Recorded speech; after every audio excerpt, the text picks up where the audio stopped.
I'm angry. Not okay. I got some things I got to get off my chest, and I'm happy to do it with you because this is a session. It's Locked On HBCU. Play my music. You are Locked On HBCU, your daily podcast covering HBCU sports. Part of the Locked On Podcast Network, your team every day.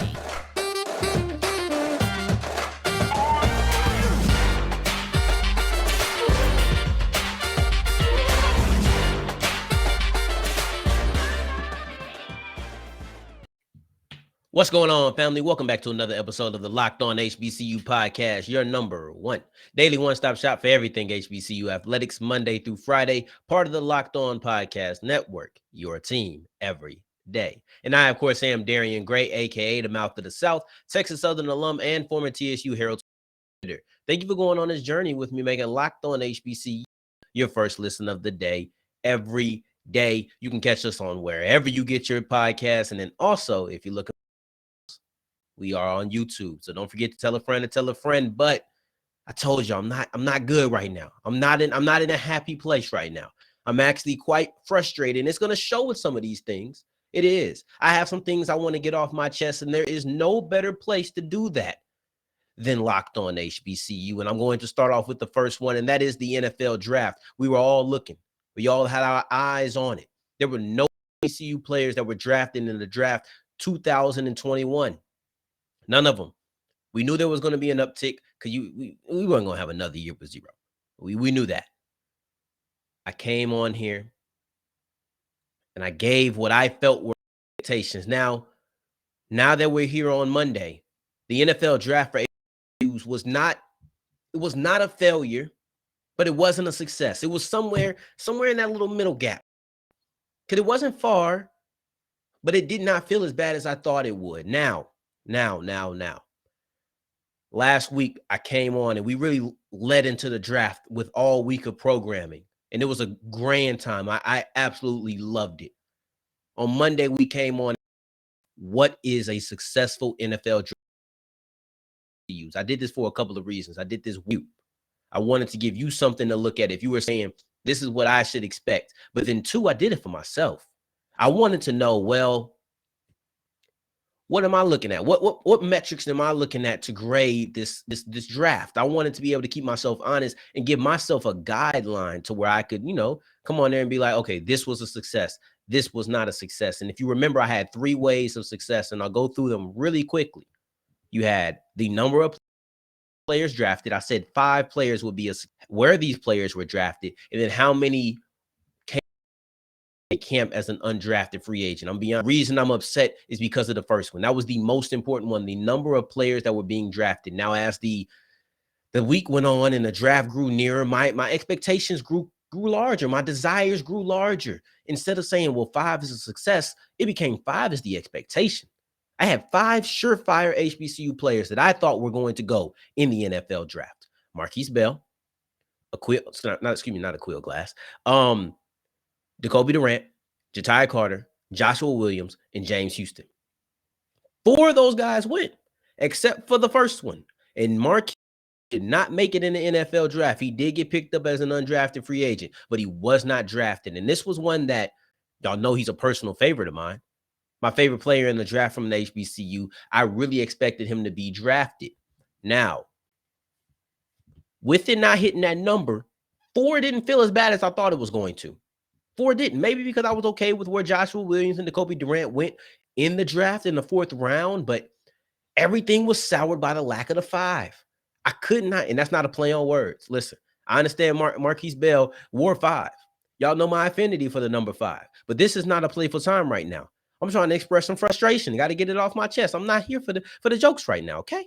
So, look at Markquese Bell not make it in the end of the draft. I sat there and I wondered, what is the disconnect? Because if you remember how many times I talked about Bell, it was always, but it was a constant narrative of there's a difference of opinion.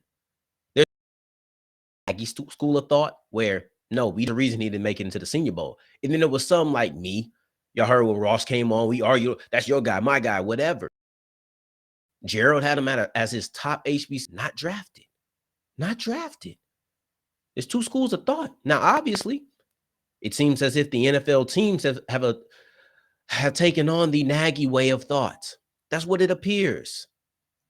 They've adopted that. And throughout the NFL draft, there's always going to be people who slide that you don't expect to slide. There's going to be some guys who go undrafted you don't expect to be undrafted. Guys who were drafted earlier than you thought they would be.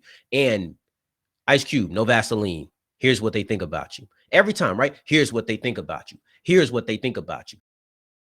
Here's what they think about you. And this is something that Pops and I continue to talk about during the draft when people are sliding, because the draft really does tell you, not these media scouts, but the actual scouts in the NFL, they tell you exactly what they think about a player. They tell you, oh, we didn't value this player at this point. You know, we have people thinking that the quarterbacks, we're going to be 2 quarterbacks in the first round. There was 1 quarterback drafted in the. Here's what they think about you. It's the great decision. It's no more back and forth, no more curiosity. They tell you. It was bummed out. I don't even care how many. I do care how many land on a roster for camp. But as far as deeming success, that 5 became the bare minimum as time got closer. So when it didn't get hit, and especially with one of the guys who I thought was even more surefire, if I was anyone I was going to question about, if there was anyone I was going to question, it was James Houston. I thought he was going to get drafted. I felt pretty confident in it. But he was been the one I was going to question. Markquese Bell didn't make it. It was weird. It was very weird. And that lack of hitting the threshold that I set, to me, deemed this kind of a failure. It was a great step forward, felt good, but I set myself a bar to stay honest, and I'm going to stay honest to it. HBCUs didn't hit a 5. Markquese Bell got picked up as an undrafted free agent with the Cowboys. There was a top 30 visit with them. It's nice to know that there was some mutual interest between both parties. I think he'll outperform his undrafted status, and undrafted doesn't mean that you're going to miss the team. It doesn't. I'm excited for him for whatever he's going to do. I am disappointed that he wasn't picked. It's a big discrepancy in how a lot of people feel. Are you with Nat? Are you with the mouth of the South? Let me know below in the comments. We'll see. We'll see. Good luck to him.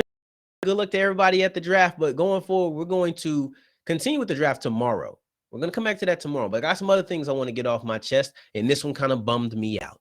I'm talking about Isaiah Land entering his name into the transfer portal. But before we get into that, I want to tell you about Built Bar, because I tried another Built Bar this weekend.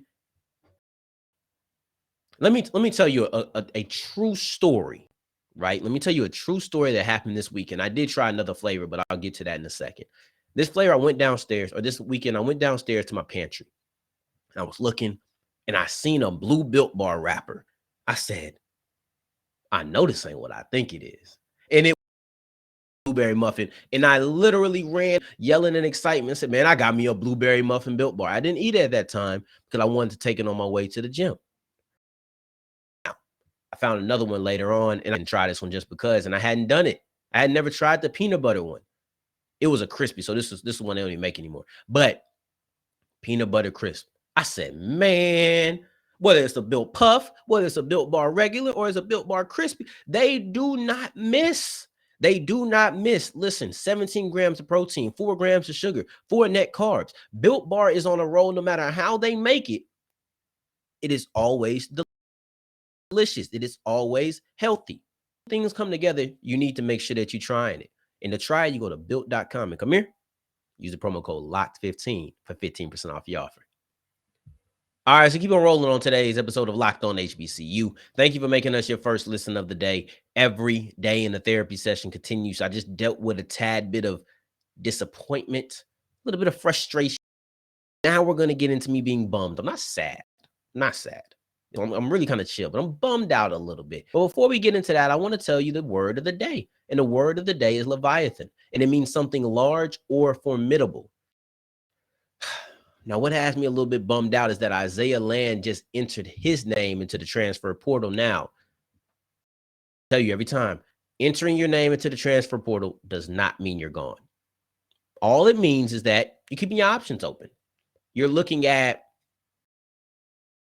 all right, do I want to go over there? Do I want to go here? I might still return. I think that a lot of times they don't return more times than not. You're gone, but there is an opportunity for you to stay put. And Coach Simmons said, I would love to have Land stay in. Duh. Like, who wouldn't want a player of his caliber to stay? And for what it's worth, Land has already said the only FCS, the only HBCU program that I'm ever attending is FAMU. So ain't no going to Tennessee State, no North Carolina A&T, no transferring with MAC, no transferring to the MEAC, FBS. And we'll get into what that means in a little bit. I'm going to operate the assumption that he's gone. He may not leave. I'm going to operate under the assumption that he's gone. All right. A Land departure would really hurt FAMU and HBCUs. I'm going to start off with HBCUs, and then I'm going to go to FAMU. You know, I'm going to start big, go small. HBCU, this is part of the game. It is. This is part of the game, and that's why I'm really sad. I'm bummed that he's leaving because we're proponents of HBCUs growing. We are. But small schools are going to lose talent to big schools all the time. It's just going to be what it is because HBCUs and small schools in general just don't have the same facilities. They don't have a lot of the same exposure. They don't have the same name recognition as far as you could go to LSU, you can go to Alabama, you can go to Georgia because they had the most players drafted in the draft this year. You go there, you're instantly an NFL draft prospect. Instantly. I seen a running back from drafted early in my estimation. So there's something about going to these prestigious schools that attracts people. And something you have to understand is that a lot of talent that comes from HBCUs or goes to HBCUs at this present moment are people who did not have those big name offers. They didn't. Now, to see a tide be turned in which, all right, this guy had a Clemson offer, but he chose South Carolina State. He had an Ole Miss offer, but he chose Jackson State. You know, he could have went to LSU, but he chose Grambling. I think you're starting to see those start coming up where, all right, people are choosing to go to HBCUs over some of these bigger schools. And with that, I think you might see the trend stop. I think you might see it stop. But right now, that's part of the game, man. It is.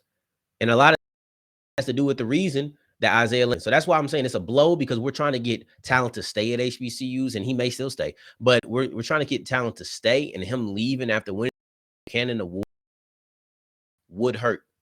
And I'm chalking up as part of the game. Just gonna chalk to the game because small schools are going to lose recruits when they play really well. The allure of the lights being brighter, the grass being greener, is gonna pull you in. When you didn't have to turn down those offers to come to that HBCU. I get it. I understand the allure. I'm not blaming Land at all. Now for FAMU, the impact, it's clear. It's extremely clear. And it comes in the form of 19 sacks. It comes in the form of 25 and a half tackles for a loss. It comes in the form of a Buck Buchanan Award. It comes in the form of a player who made you feel confident enough to feel like his impact could erase some of the holes that you're going to be missing or some of the holes that you're going to have to try to fill at the beginning of the season. See, we're taking a real close look at that FAMU defensive line. If Land departs and Savion Williams is already gone, now I'm looking at a line that's missing an impact player on the edge at the impact position. And then I'm also looking at somebody who's missing an interior piece. You're missing 2/4 of your defensive line that was really good for you last year. I'm going to be looking at that. See, here's the thing about having Isaiah Land on your team. Is when Savion Williams leaves, all right, we got Land. We're cool. Both of your starting safeties, including Markquese Bell, leaves. Okay, we'll deal with it. We have Land. But when Land leaves, instead of feeling like, oh, we're good, because you have a player in an impact position or an impact player at arguably the most important, the most premier position on the defense. If it's not number one, it's number two. It's that important. You feel like, oh, we can cover up some of those things. But now, when Land's gone, it's like trying to lift up a Leviathan. It's sitting there like, all right, cool. You have to, you doing your curls, whatever. You got 5 pounds, and boom, I can get it. Maybe doing shoulder press. I got it. Boom, we here. When you start adding more weight, boom, we got it. Because Isaiah lands here, everything's starting to feel like 5 pounds. Now, think whatever your max is, whatever's too heavy for you. Now with land going, it's that. Instead of feeling like it's 5 pounds, because I have the confidence to feel like that guy on the edge is going to cover up some of them holes at the beginning of the season that I feel like I might need to plug. Now, mind you, they're looking at their defense as the fuel, the ignition, the gas. That's what's pushing this team forward. It's the reason that the offense can just drive the bus. Remember that. So the confidence of having the best FCS defender last year on your edge, it's got you every 5 pounds. Boom. We pushing it. We pushing it. We pushing it. Land goes. Now we might still push it. We might still push it. But best believe it's going to be a struggle. That's what Isaiah Land leaving really does. And you can come back from these things. You can come back. I understand that. But you're going to be looking at players like Raymond Cutts, who just came in. That's an HBCU, or excuse me, a JUCO transfer 4-star. He's going to need to step up now. See, it was different. Oh, well, he's going to be paired to Land. It's like, man, this might be a dynamic duo. Now he's going to have a little bit more weight on his shoulders. You have commitments like that. You're going to have players who come in. Look, one player ain't going to make the team or make the side of the ball. We understand that. You're going to have to do it as a unit, though. When that person is as impactful as he is at the position he's impactful at, when he's impactful at the position that he's impactful at, yeah, you're going to have to do this as a unit. You're going to need players like Isaiah Major, who had a really good to continue that momentum in the type of things that you're going to need, because without that, you might be sitting there wondering like, man, is this defense going to be worthy of the Dark Cloud nickname again? It's a unit, though. Let's remember that. And who knows? Isaiah Land could always come back. I'm trying to end with a little bit of positivity. But listen, I got some frustration now. I was a little bit frustrated earlier. Now I'm really frustrated. And this is something that's been really getting at me. But don't worry.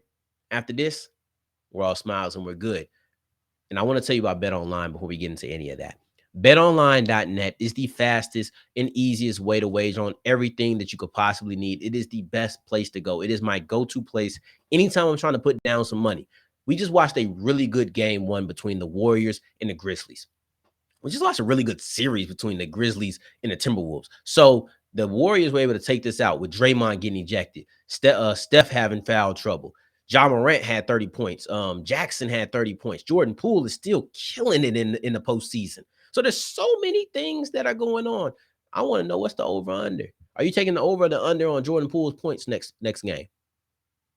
What are you doing? Now, with the NBA playoffs keep going, we're going to have the Suns versus the Mavs. That's the series that I'm going to be watching very closely. There are so many over-unders that you could do. And just because the draft is over does not mean that the NBA playoffs is not still going. We got these going until online.net needs to be in your webs, whether you're doing it on your mobile phone or your desktop. It needs to be in your favorites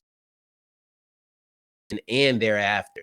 Why? Because they're the fastest way to wager on all of it. Bet online, where the game starts. All right, so we're wrapping up today's episode of Locked On HBCU. Don't talk to me about Jackson State losing Deion Sanders anymore, please. I don't know if I've ever discussed this at length, but I'm going to do it today. To do it again. I'm tired. I am tired of this because I understood it. Now, don't get me wrong. I'm not dumb. I understand why people are connecting it. I do. But I just read an article today and it's like, y'all doing too much right now. You are. And right now, I'm for it. I understood it December and in January and all. I got it because he was connected to the Texas Christian job. He even interviewed at TCU, if I'm not mistaken. So I got why you were connecting him there. After the season that he had at Jackson State, and a lot of people didn't expect it, it was a surprise. So for him to do what he did, on that level, oh man, just wonder what he could do here. I understand the thought process behind it. Now, please, stop. It's May. Stop. We're in May. This man has already started his spring season at this point. In my personal opinion, I needed it to stop from February until August. I'm even going to be nice. Right before the season starts, I'm going to give you a little 2-week window to where you can talk about, well, if Jackson State does, Deion Sanders could commodity. But I don't want to hear about it during the season, and I don't think that we will. I really don't. I really don't want to hear about it during the offseason either. It's not a storyline that needs to be continued. It isn't. It's tiresome. It's something that I feel like really impact that he's really having on HBCUs right now. Jackson State is where he coaches, but his impact stretches beyond just Jackson, Mississippi. Can we talk about that? There is so much going on in favor of Jackson State football right now that for you not to have this sort of national coverage for everything great he's doing, I'm not going to say that you don't want it to happen. I'm not. But I will say you're willfully ignorant. I'm speaking of national media. I'm not speaking of regional guys. Because regional journalists, if you're in a region, I get it. See, look, if you're in Raleigh or whatever, and you like, oh, I got to get them to North Carolina State or something like that, I get it. You're a regional guy. You're a regional girl. You are a writer for that region, and you want to talk about Deion Sanders, come here. That's fine. But if you're in national media, can we please? Today I saw an article, or this weekend, that's really sparked it. I didn't just want to get it up in a row.